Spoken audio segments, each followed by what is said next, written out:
Pilot say what? What? Exactly. Welcome to the 19th episode of Pilots Say What, where we hear what pilots have to say. So today we have Ryan. I'll have Ryan introduce himself just shortly, but hopefully you know me by now. If not, my name is Zachary. I'm here just to host the show.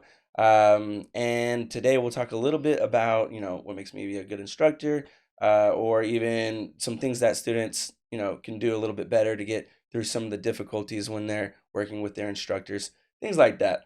But we'll go ahead and get rolling into it by maybe having you introduce yourself, maybe, who you are, what you're doing in your pilot journey, that kind of thing. Yeah. Mhm. So I'm Ryan. I've been an instructor at Thrust for about a year or so, a little Mhm. bit over a year. I was originally doing aerospace engineering at UT Austin. Decided I didn't love math as much as I thought I did. And so I just kind of wanted a career change. Decided, yeah, I mean, I still have the passion for aerospace, so I just wanted to go be a pilot instead. Yeah, Um, that's fair. Yeah. So I did that, made the transition. I started at ZTA June 2022. So Hmm. did that, got through it about 10 months, immediately got hired here, and here I am. So I'm about 1,000 hours in now. So Nice. reaching that goal. Yeah, and do you have like maybe a plan after you reach your goal of hours? Yeah. I'm with the Envoy Cadet program. Oh, So nice. planning on just getting to 15, hopefully going to Envoy and then working up to American. Yeah. Um, that's kind of my mom used to be a flight attendant for Southwest, so she wants me to go to Southwest real bad, but Right. American's more my style, I guess. I hear you. Does that mean that you're gonna be trying to go a little international a little more often? Yeah, that's the goal. Like a Yeah, wide body, hopefully international type stuff that sounds really eventually. nice. Do you think you'll be moving once you kind of get to where you're going in the program? Maybe. Yeah. I actually really like Dallas, which is also part of the reason I wanted to do like Southwest is also based here, obviously, Hmm. which does help, but I want the international stuff, so American seems like the best fit. Yeah, man, it's a good move. I mean, it sounds cool. I like flying Americans. So Yeah, they're always uh, the best. yeah, I mean, usually a pretty simple thing going on with them. You said you started in June of 2022.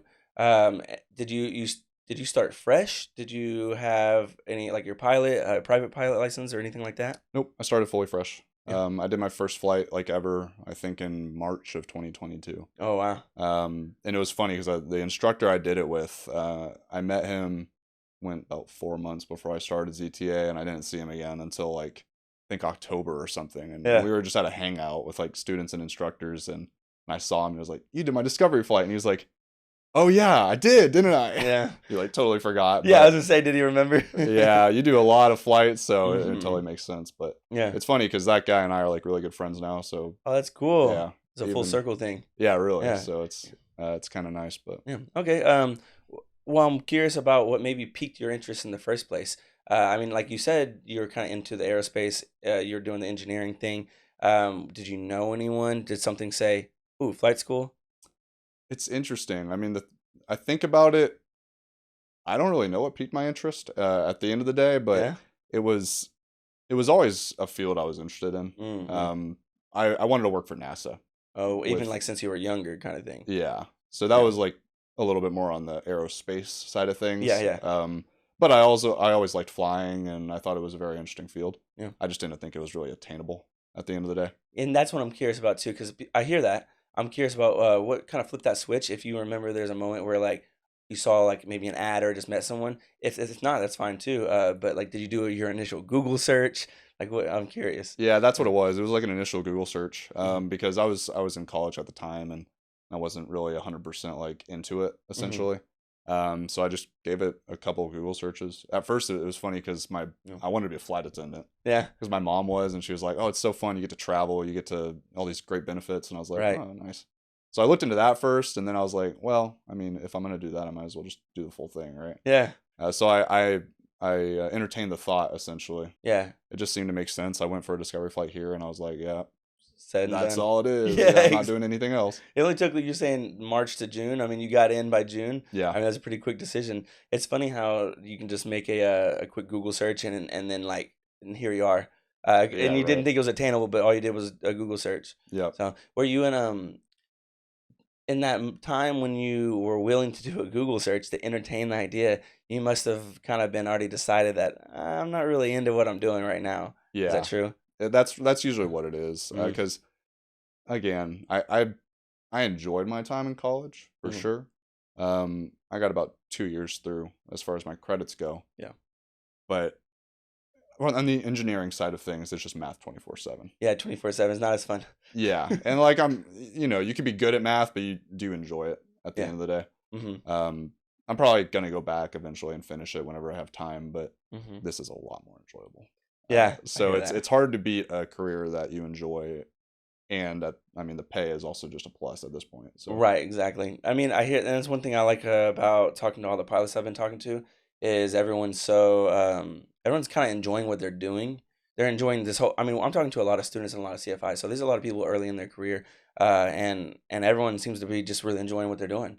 mhm, You don't hear as many college students saying that they love their classes. Some of them, sure, and maybe they're loving like the college life or whatever. But mhm. you guys are really into your work, and I think that's something that a lot of people can be envious of. So, Yeah, awesome. for sure. Well, I kind of want to roll into some more things about you as an instructor. So, how long have you been an instructor? So it's been about, I think I started instructing in May of last year, so Yeah, a little over a year. yeah. And Yep. then you've gotten to already about 1,000 hours. I don't know what's typical there. I mean, that sounds like a good pace. Mhm. Um, did you imagine you'd be teaching once you started flight school? Did you know that yet? I I kind of did. Yeah. I knew that that was the most common pathway. Okay. Um, it's funny too because as far as the instructing stuff goes, I was Hmm. originally, I know I said I was doing aerospace, but before that even I was doing music education. Oh wow. Yeah, so I was Yes. already kind of in the education path line. I took a couple classes on teaching and stuff like that. Hmm. Um, and I actually taught like a full like camp one summer. So I had the Yeah. teaching experience, and I was like, well, I mean, it's a good fit, and I've already had a little bit of it, so Yeah. Makes it sense. makes sense. But it's funny to hear that you're saying you switched before you went into the engineering thing. You did some of the teaching stuff, but it's also around music. So it sounds like you have a love for music and instruments, or I'm not sure if Yeah, that's part of it. yeah. I was majoring in percussion, so Oh, I okay, was doing that gotcha. stuff. Yeah, I mean, I know that's still like an artistic field, kind of. Hmm. So I say that because going into a heavy math degree or career, I could see some of the difficulty maybe. Yeah, it's uh, like at the end of the day, I switched because of the money. yeah, I mean, as a music educator, I mean, where's the money coming from? yeah, I know. Yeah. And it's weird too because I've ran into two other CFIs at Thrust alone that Hmm. were in the music education for percussion background. That's very specific. I mean, I Yeah, thought you'd say maybe teacher and then the music and then percussion specifically. That's pretty crazy. yeah. I So I've wonder what met two applied. other guys. Yeah, that's cool. Did you play a lot of like drums or something when you were younger? Or Um, I don't I know if I did a little bit of drum set. It was mainly marimba. So okay, yeah, that's kind of cool. like a big xylophone essentially. Yeah, I think I'm thinking I'm the right thing. Maybe I'll have to Google it and see what it looks like. Yeah. But well, that's cool to hear that you kind of had a little bit of experience. Was it transitioning from being a student to being a CFI? Was that something? Did that go like you thought it might? It did. It did. It was hard at first. Yeah. It was a little bit harder than I thought it would How be. so? Just the amount of stuff that's immediately placed onto you. Mm, I think because at the end of the day, it's hard to in CFI training. I'm doing a lot of like CFIs yeah. right now, Hmm. and in CFI training, you practice like I'm the instructor, but I'm sitting here as a student. I'm not really going to do anything for you unless I absolutely need to, right? Hmm. Um, and that's one thing to simulate it. It's a whole nother thing to hop in and you Yeah. are actually there. Yeah. So it's tough. Mm. It's very easy for you to kind of get absorbed in the teaching, and then things happen, like mistakes happen at that point. So Yeah. especially early on. Yeah.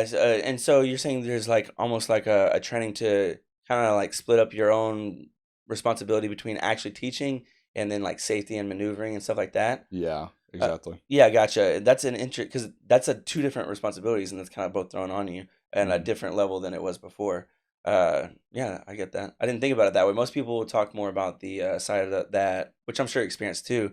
But having to learn how to communicate in a way that works for someone, I'm sure that's its own big learning curve. But it is interesting to hear about how you have to kind of like not jump in, but jump in at the right time and still teach. Yeah. Um, is it a little nerve wracking to get in a plane with a student who's flying?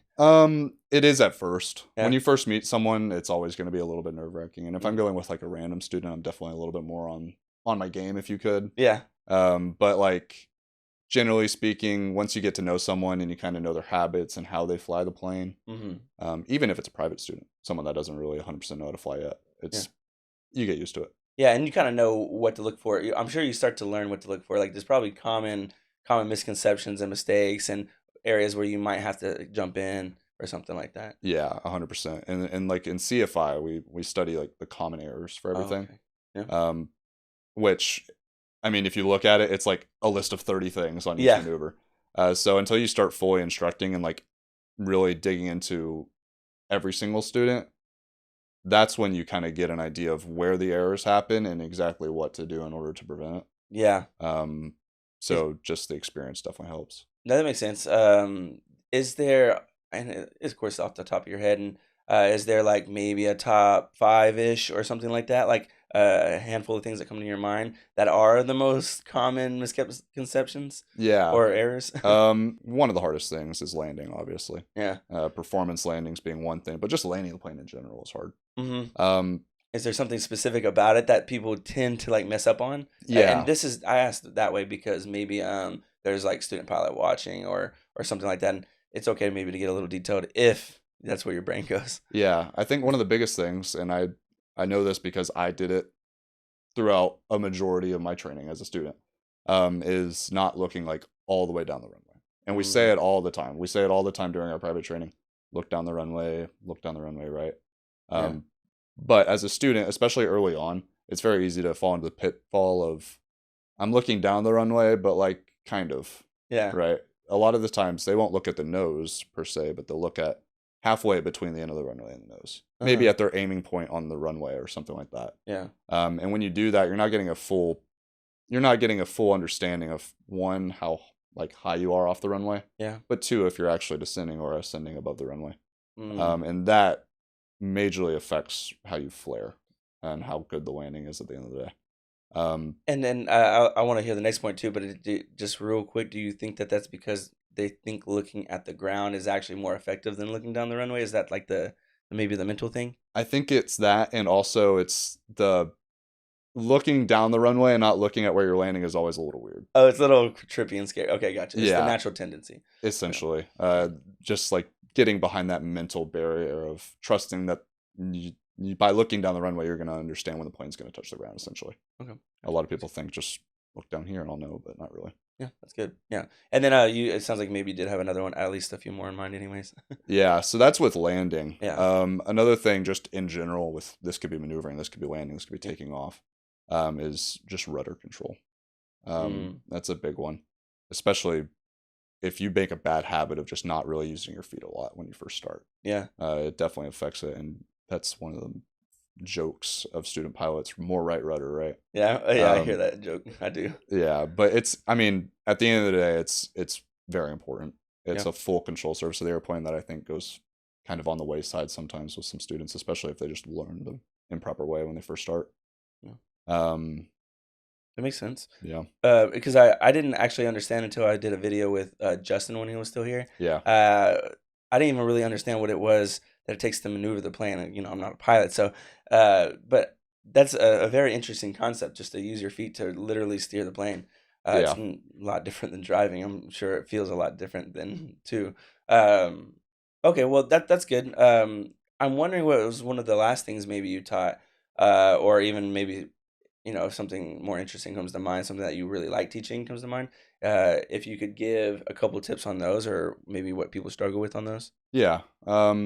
So I think crosswind landings. hmm Um, Me personally, I've failed 2 check rides, Okay. and both were primarily because of crosswind landings. Mm, My instrument flight, um, it was a crosswind landing, and I just got way off center line, right? hmm So it wasn't really anything to do with the instrument portion of it. It was the landing. The landing itself, and it was a crosswind thing, right? Yep. And then my CFI, I also failed because of the crosswind landing. Oh It was wow. a performance landing, hmm and it wasn't. I didn't get blown off the center line, but it was a little bit side loaded. And when you side load the plane, especially on a soft field landing, hmm it's very hard to actually keep the nose up like the landing calls for, essentially. hmm Um, so with the crosswind landing, I think kind of going back to both of my topics that I was talking about, looking down the runway Yeah. and then also rudder control. hmm Rudder control is especially important in that one. Um, Mm. because what you're essentially doing, you're dipping your wing right into the wind. Mm. When you do that, obviously we know when you dip it, it wants to roll to the left and go to the left, right, into the wind. When that happens, you kick the rudder out opposite. So we always hear aileron into the wind. You'll switch your feet? Essentially. Or people tend to do that? Is that what you're saying? Or you should? What they want to do is they want to just hear aileron into the wind, rudder opposite of that. Uh-huh. And they'll do it, but they're not really understanding what's happening there. Yeah, okay. They'll just kind of do it and then hope for the best, essentially, right? So what I like to teach when I'm teaching a crosswind landing is literally what each control surface is doing. Okay. Your aileron is keeping you over the center line because if this wind is coming from your left side, you're getting blown to the right. So you got to kind of dip it to the left so that doesn't happen. Yeah. But when that happens, your nose is going to go like this, right? You might stay over the center line, but we don't want to land like this because then we have more load on our left wheel. And then it'll kind of skid the plane when you come down. And that probably is a little scary feeling too. It is very scary. Yeah. When you're first learning how to do them, the rudder is the hardest part about it. You can get the aileron right because we're taught to keep center line, right? Right. So if you're just looking down the runway and holding your center line, you're going to keep your aileron in there. But if your rudder isn't perfect, you're almost always going to do that side load. And you're either going to skid the plane and potentially like put a bald spot in the tire if it's bad enough, or you just might lose control. What happens a lot of times is you'll start going off and you'll kind of skid it to the left. And then what do you do when you hydroplane a car, right? You kind of start oversteering. And that's when you really lose control. Yeah. That happens a lot of times whenever you're just dealing with a crosswind landing as like a solo pilot or something like that. Yeah. So again, with the aileron, you keep it over the center line. Yeah. The rudder, you just keep the nose straight. That makes sense. I think that was really useful. That's good to hear because personally, like even just using my cameras, right?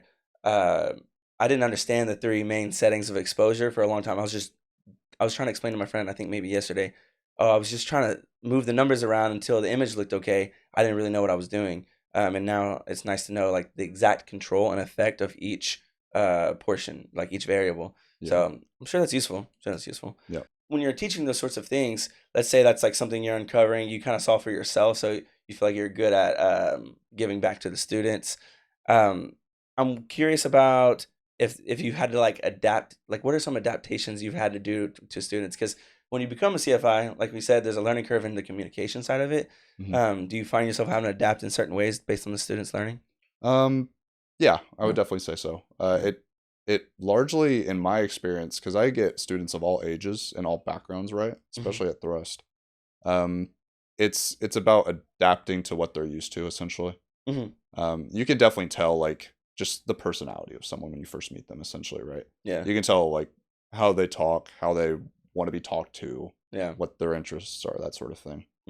So trying to be favorable to everyone is hard. Yeah. Right? You're, like, constantly basically changing your personality. Yeah. But that's almost what you have to do in a way. Because you're catering to the person who's learning. You want to. Exactly. Yeah. And it's hard. Yeah. For sure. I guess for me, it came a little bit easier because I already had the experience in teaching, and I'm more of a lackadaisical type of guy anyways. Like, I got to go with whatever. Yeah. But for those instructors that are kind of like a little bit more, they're stuck in this one spot, they definitely have to like do a little bit depending on if a student's just struggling to learn that way. Do you feel like you're learning a lot from about people that now that you're teaching so often? Kind of like you were before, but absolutely. Yeah. I'm sure because like you said, there's personality types. So yeah, you learn just like in CFI, another thing that they learn is FOIs, fundamentals of instructing. A lot of it's like just behaviorism, right? Okay. How someone behaves and why they behave that way. Yeah. You learn a lot about that just teaching. Yeah. Like looking at someone, and when, for example, they mess up, how do they react? Why do they probably react this way? That sort of thing. Okay. It tells you about a lot like of their personality, but also just like how they're learning. If you're not doing something effectively enough, and maybe it's not really your fault, but it's just the way you're teaching something or the way you're talking to them. Right. A lot of the times you'll kind of see them want to just, shut down a little bit. Yeah. And it's important to be able to detect that. One, because obviously if they shut down, they're not going to learn. But two, to make an adjustment to that is increasing your ability to instruct in the future. Mm, You'll be able to detect it a little bit easier when it first happens, and then, approach someone and be like, okay, why is this happening? Let me fix it, right? mm. Um, detecting it is the hardest part because it's Yes. subtle sometimes. And that's what and that's something I'm curious about, and I don't want to, go too far on it, but do you feel like you're able to like, because it takes a lot of listening and awareness, and that's not always the most natural thing for everybody when in conversations, and maybe for some other people, but I'm curious, like, does that apply in other places in your life now? Yeah. Yeah. I think I pay attention in conversations more about what everyone's thinking a little bit. Uh, Um, Whereas in the past, in a conversation, I'm just kind of just talking, right? Not really paying attention as much. But as the instructor, you're kind of forced to pay attention mm-hmm. because if you don't pay attention, you don't know if they're actually picking up on anything. Yeah. So it definitely Yeah. helps with that aspect of things, just understanding where everyone's head is at in a conversation. It's kind of Yeah. interesting. I feel like I do that a lot, and I don't know, maybe it was a more natural thing, maybe even to a fault. I'm like, what are they receiving what I'm saying? Am I saying too much? Or, I think that way. Are you able to turn that off if you want No, to? No. no, not really. Um, I'm a very introverted type of person, Uh-huh. so it's in a conversation now. I'm like always thinking about what they're thinking about what I'm saying, what they're thinking about what that guy's saying, that sort of Yeah. thing. It's very hard to just like kind of avoid it now, Yeah, for it can be sure. difficult. Yeah, Well, it's still a useful skill, it sounds like, but I've been curious about that, and I think teaching does that sort of thing. And I was in positions, I taught a little bit of dance, and I taught like at jobs, I've gotten in training positions and things like that. So I've learned to think similarly at times. Well, I know some of those skills transfer to outside of your instructing position. What are some things you kind of do outside of work if you still have time to do it? What are some of those things that you do if you don't mind me asking? yeah. So generally, like every single day I finish, I go to the gym. Hmm. And then after that, it's just kind of a toss up of Yeah, whatever happens after that. Um, I still try to play piano. I don't have a $10,000 marimba sitting at my apartment, unfortunately. yeah. You got a Maybe once I get keyboard to the though or something? airlines. Yeah. Okay. Yeah, I've got a piano, so I play piano a little bit. Okay. Video games, Yeah. that sort of thing. Yeah. Hang out with my friends whenever I can, whenever they can, that sort of thing. But Yeah. Especially the, because you work on the weekend sometimes, right? And not everyone. yeah, Yeah. luckily my off days are Friday, Saturday now, so Nice. that helps as far as scheduling things with my friends who have normal work schedules. Exactly. But the older you get, the more you realize everyone's busy. So Yeah. And that's I mean, even I'm the busy friend often now, or maybe for a while, but it is hard to coordinate. But my friends and we've been making a lot of effort to make connections still. So yeah, I understand that. it definitely helps. Well, I'm curious if there's anything once let's say you get to the airlines, we expect that, but once you get there, do you think there's going to be a little more time on your hands to do something? Is there anything you plan on doing with the time? Oh man. I definitely want to travel more, but I guess I'll be doing that with the airlines anyways. Yeah. Um, But I hear that a lot of people like to travel outside of their job so that they're not within the confines of the schedule. yeah, But yeah. I can imagine that would definitely be something that I want to do. Mhm. Besides that, I wanted to get into rock climbing for a long time. I don't have the money for a gym right now. Dude, I hear it's a little expensive, but I mean, that's a lot of people started doing it for a while.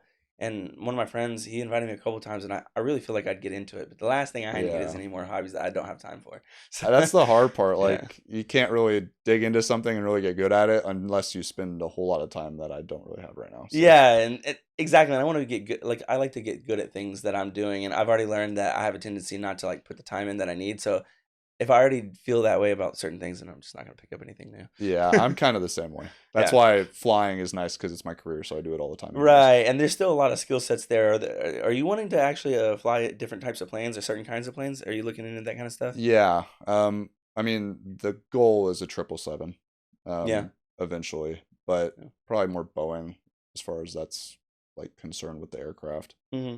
I'll And do you probably be fly any flying. other planes outside of what you're doing now? Unfortunately, I Sorry to don't. interrupt. It's hard to find a place to rent from right now. Yeah, that's what I hear. It really is. So Yeah. once I find that, I will be. Yeah. But Okay. Well, sounds good. I mean, I think we've got a lot of good places. I'm just gonna double check to see if there's any cool stuff here. Um, I did want to ask one more thing about the students. I'm gonna ask that one more thing about the students real quick. Is like, how old are you? If you're okay with sharing? yeah, 23. Yeah, 23. Okay, gotcha. Are there times when you're teaching students that are your age or even older than you? Yeah, I've taught students that are 18. I've taught students that are 55. Yeah. So it's all over the place, really. For the most part, most of the students here are around my age, Mm-hmm. roughly. Mm-hmm. But I also have a lot of younger students. Like most of my students right now, I mean, I'm teaching, I think I have 7 students in CFI right now. Mm-hmm. And I think all 7 are younger than me. Oh, that's And wild. I'm only 23. Yeah, So I it's mean, like, yeah. wow, okay. But I've also had students that are older. Like, again, I've had students that are 40 plus. So Mhm. again, that kind of goes back to just catering to the person's needs. Yeah. Right? We know that a person my age is different than a person 18 and different than a person that's 40. Right, and there'd be different ways of connecting with each of them. Yeah. I'm curious, is there ever like, did that ever make you nervous about the age difference? Like, if there's gonna be a level of respect or anything like that? Yeah, it did. I Mhm. remember my first instrument student he was in his early 30s, maybe 28, 29. Mhm. So not that much older than me. Mhm. But even just the fact that he was older than me was like, Yeah. man, I only have like 20 hours of instructing. Like, At do I the know what time, I'm yeah. doing? But he was like, I mean, as long as you come off as a professional, right? It's your Mhm. job. Mhm. He was very respectful back, and he's a great student. So Yeah, it's and it sounds like, I mean, if you're a student, you kind of have to trust the person you're flying with. yeah, So, I mean, it's just kind of like a natural position of trust. It kind of is asking for it. yep, pretty much. Yeah, that makes sense to me. But that's probably gotten easier, right? Like, you know your role, and you sound confident in your role. So Yeah, the more you do it, the better you get at yeah, it. I do appreciate you, Ryan, for coming in. I think there's a lot of good stuff to get out of this episode. If everyone's still watching, I appreciate y'all for watching and for even watching previous episodes. This was the 19th episode, so I think we've been going kind of strong now. If you did enjoy it, if you have any particular questions that you'd like to know from any instructors that we talked to on here, then please leave those questions in the comments. I think that'd be great to hear from more people. And otherwise, like and subscribe. Maybe even call Thrust Right if you want to do a discovery flight like Ryan did. A lot of people change their minds about what they want to do after that. Yeah, it's true. But we'll always be here, and we'll see you guys again next week.